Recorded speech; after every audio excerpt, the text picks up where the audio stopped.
Olá, meus amigos. Mais uma vez estamos aqui nesse encontro semanal das nossas aulas no canal do Professor Seca. Mais uma vez fazendo revisão, né, em aulas de processo civil. E hoje nós vamos dar continuidade às nossas aulas de recurso e será a nossa segunda aula sobre apelação. Mas antes, não esqueça de se inscrever no canal, de convidar um amigo, de dar um like, perfeito? Mas vamos primeiro à nossa vinheta. Come on!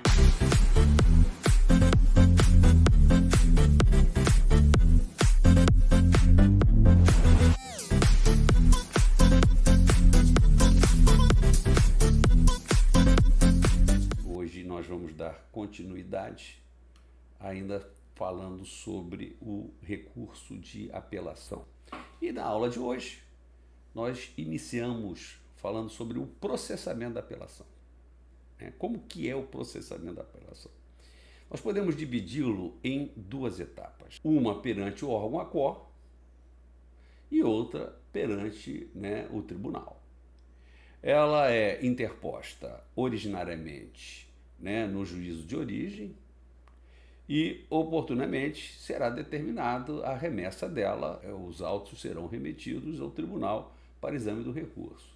Hoje, vocês sabem que os autos são digitais, mas há uma remessa dentro do modelo digital, essa disponibilização para o tribunal. Como já tinha falado para vocês na aula passada, então são duas peças. Uma de interposição direcionada ao juízo, aquele que proferiu a sentença, e as razões de apelante, que será direcionado ao tribunal. O processamento da apelação, na primeira instância, aí o nosso CPC trouxe uma grande novidade. Ela será interposta em 15 dias úteis, apenas processada, perante o juízo, que não fará nenhum juízo de admissibilidade. Essa é uma grande diferença. Porque no Código 73, os 15 dias eram corridos e o juiz ACOR, ele proferiu a sentença, ele fazia juízo da admissibilidade. Mas isso trazia um retardamento imenso no curso normal do processo, porque a parte que se sentisse prejudicada quando dava andamento, podia agravar, enfim.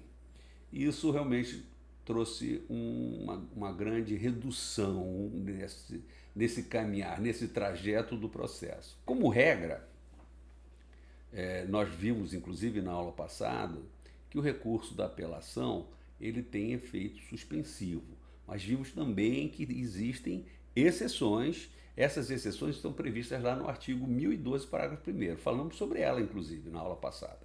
Se a parte tentar promover cumprimento provisório de sentença pendente apelação provida com efeito suspensivo, o juiz vai indeferir.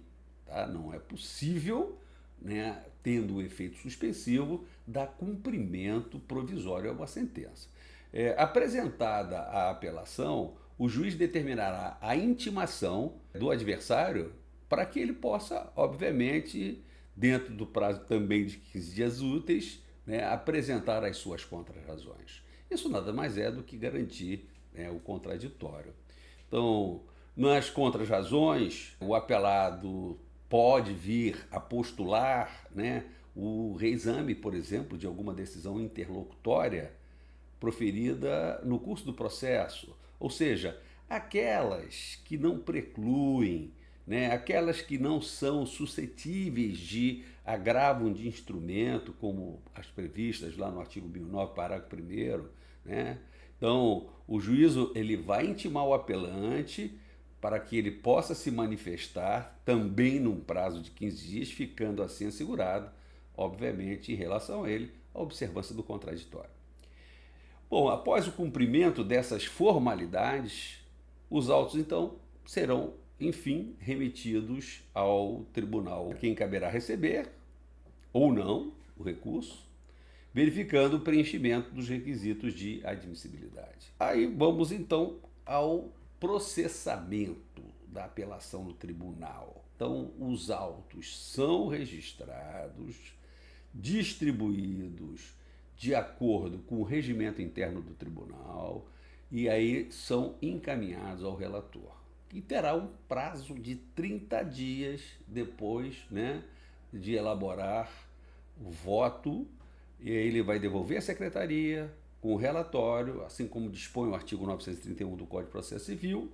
Ele vai devolver à secretaria, né, apontando os principais pontos controvertidos que são objeto do recurso. Será marcada, então, a partir daí, a data para julgamento, no qual haverá a participação de 3 juízes. Como nós estamos falando do tribunal, né, esses juízes são, obviamente, desembargadores. Qualquer um poderá, durante o julgamento, pedir vista dos autos e, se ainda não se sentir habilitado, né, a proferir imediatamente o seu voto, observando, obviamente, tanto as regras, né, e os prazos que estão previstos no artigo 940 do Código de Processo Civil. Será marcada, então, enfim, a data para julgamento. Se o relator não tomar uma das providências no artigo 932, inciso 3, 4 e 5, né? Aqui nós estamos falando sobre a possibilidade de decisões monocráticas, que seriam o relator não admitir o recurso, ou então negar o provimento, ou então dando-lhe provimento. Então, aí, nesse caso, né, só será marcado se não ocorrer essas hipóteses aí. Se ele o fizer, né, uma dessas hipóteses, dessa decisão, caberá o recurso de agravo interno, também no prazo de 15 dias úteis, nos termos do artigo 1021, né, e parágrafos seguintes. O artigo 938, parágrafo 1º, ele autoriza o tribunal, em caso de vício sanável, a possibilidade de se determinar a realização ou a renovação de ato processual no próprio tribunal ou mesmo no primeiro grau de jurisdição, intimando as partes. E assim, depois dessa diligência cumprida, o julgamento então vai prosseguir. O relator também poderá determinar a conversão do julgamento em diligência para a produção de prova considerada necessária. Essa prova poderá ser realizada no próprio tribunal ou lá no primeiro grau de jurisdição, né, decidindo-se o recurso após a conclusão da instrução, conforme dispõe o 938, parágrafo 2º. Pois bem, e aí, enfim, vamos ao julgamento. No julgamento, nós teremos 3 juízes, ou seja, 3 embargadores, né, que vão proferir seus votos, e o resultado será colhido por maioria. Há alguns cuidados que devem ser tomados, que são as questões referentes à admissibilidade de recurso. E aí, nesse caso, devem ser votados em primeiro lugar. Se houver mais de uma questão, cada qual deve ser separadamente sob pena de falseamento do resultado. Também cada um dos fundamentos do recurso deve ser votado separadamente. Depois proferidos os votos, aí sim será anunciado o resultado e redigido o acórdão pelo relator ou, se ele for vencido, pelo juiz que proferiu o primeiro voto vencedor. Uma nova técnica de julgamento. O que é isso? O Código de Processo Civil de 1973, ele previa, nos casos em que, por exemplo, não havia unanimidade, a possibilidade da interposição do recurso denominado embargos infringentes. Os embargos infringentes foram extintos, tá, pelo Código Processual Civil atual. E aí, o artigo 942 do novo CPC, ele prevê uma nova técnica de julgamento para esses casos. Casos em que os acórdãos proferidos no julgamento de apelação, também no caso de um agravo de instrumento, de uma decisão de mérito, proferida nos casos de julgamento também de antecipação parcial e em casos também de ação rescisória, possibilidade, então, da utilização dessa nova técnica, desse novo mecanismo. Ele não tem natureza recursal, mas faz lembrar bastante, né, os embargos infringentes. Por ele não ter essa natureza de recurso, ele não depende de interposição, constituindo apenas uma fase do julgamento da apelação, ou do agravo de instrumento, ou na decisão de mérito, ou então na ação rescisória, quando não for unânime. O procedimento, né, dessa nova técnica prevista, né, no 942, como que é esse procedimento, né, essa nova técnica, o procedimento dessa nova técnica? Bom, estabelece o CPC, o artigo 942, que quando o resultado da apelação for não unânime, o julgamento terá prosseguimento em sessão a ser designada com a presença, né, de outros julgadores a serem convocados nos termos previamente definidos no regimento interno, em número suficiente para garantir a possibilidade, né, da inversão do resultado inicial, assegurando às partes e a eventuais terceiros o direito de sustentar oralmente as suas razões perante os novos julgadores. E aí, ainda, né, o parágrafo 3º do 942, falando sobre a questão, né, da técnica de julgamento, também aplica-se igualmente ao julgamento não unânime proferido em ação rescisória, como falamos, quando o resultado for, né, a rescisão da sentença. E no agravo do instrumento, quando houver reforma da decisão que julgar parcialmente o mérito. Como não tem natureza de recurso essa nova técnica, como era o caso, né, dos embargos infringentes, que tinha natureza recursal, então dependia de interposição do interessado sob pena de reclusão, a nova técnica de julgamento deve ser aplicada sempre, independe de qualquer requerimento dos interessados. Todas as vezes que estiverem presentes as circunstâncias acima indicadas, essa técnica será utilizada independente da manifestação das partes interessadas.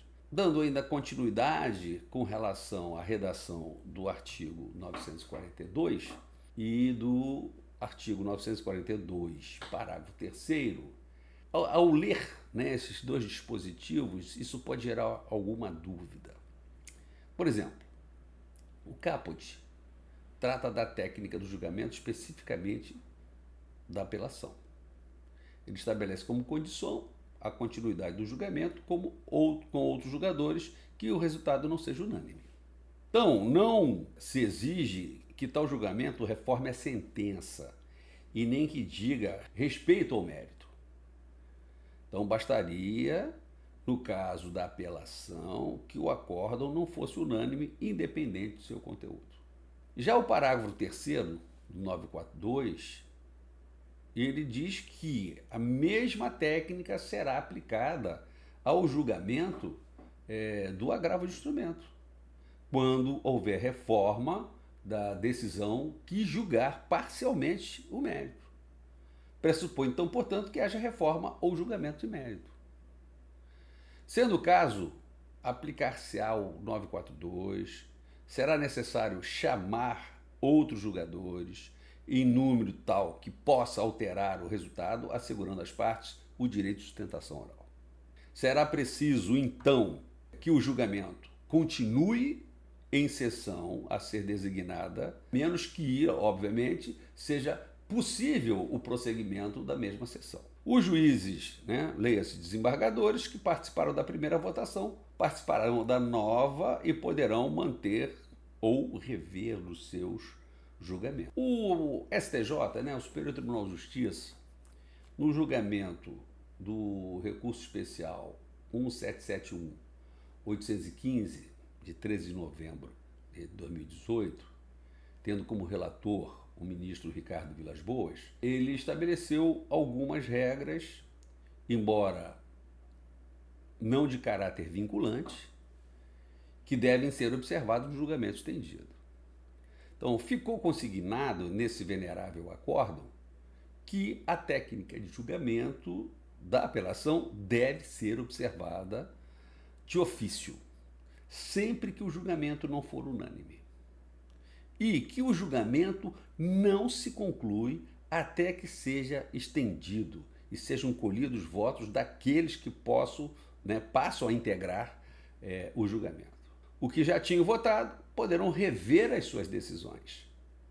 Ademais, os novos julgadores convocados não ficam restritos aos capítulos ou pontos sobre os quais houve inicialmente divergência, cabendo-lhes a apreciação da integralidade do recurso, processamento da apelação em caso de indeferimento da inicial, por exemplo, quando não preenche os requisitos 319. O processamento da apelação contra sentença que indefere a petição inicial tem algumas particularidades, sobretudo em primeira instância, porque ela extingue o processo antes de determinar que o réu seja citado. Apresentado o recurso, o juiz tem um prazo de 5 dias para querendo retratar-se. Então, é uma das poucas hipóteses que no recurso de apelação admite a possibilidade de retratação por parte do magistrado. Apresentado o recurso, o juiz terá esses 5 dias. Se o fizer, vai determinar que o réu seja citado e aí o processo vai prosseguir normalmente no seu curso. Se não, determinará a citação do réu para que apresente as contrarrazões em caso de recurso e vai subir, obviamente, vai determinar a subida dos autos. Bom, a possibilidade de retratação existirá em todos os casos de extinção sem resolução de mérito, mas somente no caso de indeferimento da inicial, o réu precisará ser citado para as contrarrazões, uma vez que nos demais casos ele já estará citado. Também temos mais uma hipótese em que haverá a possibilidade da retratação do magistrado, o que seria a apelação em caso de improcedência liminar do pedido, relacionada lá no artigo 332, seus incisos. Quando o juiz, antes de citar o réu, julga o pedido totalmente improcedente, nas hipóteses do 332, como falei, a apelação do autor terá algumas peculiaridades. Apresentado esse recurso, o juiz terá o prazo de 5 dias para retratar-se. Tá vendo? É outra hipótese. Se o fizer, a sentença ficará sem efeito e o réu será citado para oferecer contestação. Se não, antes de determinar a subida do recurso, mandará o réu seja citado para apresentar as suas contrarrazões. Então, depois será determinada, então, finalmente, a remessa dos autos ao tribunal. Concluindo aqui a nossa aula, essas são, deixa eu voltar aqui, são as duas hipóteses que é possível o juiz se retratar, além das hipóteses previstas no artigo 485, em que se extingue o processo sem resolução de mérito.